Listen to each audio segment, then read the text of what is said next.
Exodus 16. Preserved from hunger.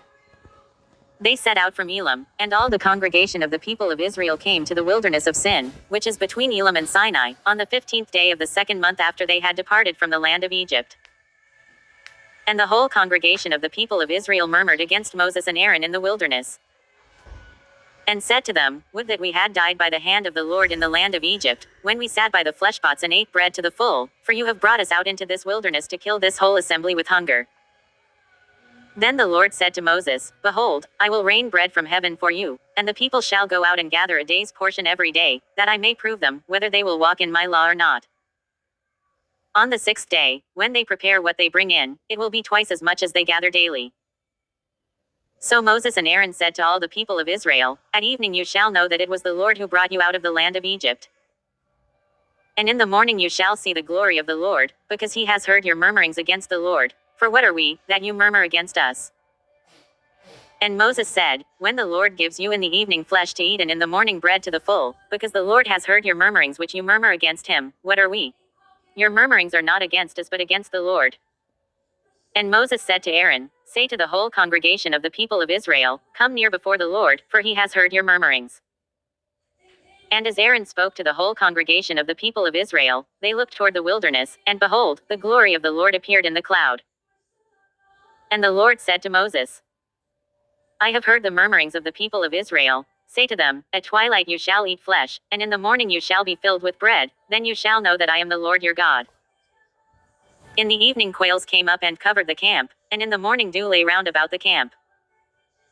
And when the dew had gone up, there was on the face of the wilderness a fine, flake-like thing, fine as hoarfrost on the ground. When the people of Israel saw it, they said to one another, What is it? For they did not know what it was. And Moses said to them, It is the bread which the Lord has given you to eat. This is what the Lord has commanded. Gather of it, every man of you, as much as he can eat. You shall take an omer apiece, according to the number of the persons whom each of you has in his tent. And the people of Israel did so. They gathered, some more, some less. But when they measured it with an omer, he that gathered much had nothing over, and he that gathered little had no lack, each gathered according to what he could eat. And Moses said to them, Let no man leave any of it till the morning.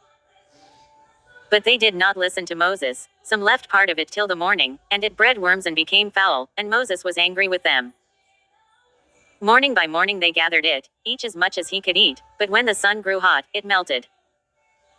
On the 6th day they gathered twice as much bread, 2 omers apiece, and when all the leaders of the congregation came and told Moses, he said to them, This is what the Lord has commanded. Tomorrow is a day of solemn rest, a holy Sabbath to the Lord. Bake what you will bake and boil what you will boil, and all that is left over lay by to be kept till the morning. So they laid it by till the morning, as Moses bade them, and it did not become foul, and there were no worms in it. Moses said, Eat it today, for today is a Sabbath to the Lord, today you will not find it in the field. 6 days you shall gather it, but on the 7th day, which is a Sabbath, there will be none. On the 7th day some of the people went out to gather, and they found none. And the Lord said to Moses, How long do you refuse to keep my commandments and my laws? See, the Lord has given you the Sabbath, therefore on the 6th day he gives you bread for 2 days, remain every man of you in his place, let no man go out of his place on the 7th day. So the people rested on the 7th day. Now the house of Israel called its name manna, it was like coriander seed, white, and the taste of it was like wafers made with honey. And Moses said, This is what the Lord has commanded. Let an omer of it be kept throughout your generations, that they may see the bread with which I fed you in the wilderness, when I brought you out of the land of Egypt. And Moses said to Aaron, Take a jar, and put an omer of manna in it, and place it before the Lord, to be kept throughout your generations. As the Lord commanded Moses, so Aaron placed it before the testimony, to be kept. And the people of Israel ate the manna 40 years, till they came to a habitable land. They ate the manna, till they came to the border of the land of Canaan. An omer is the 10th part of an ephah. Exodus 17.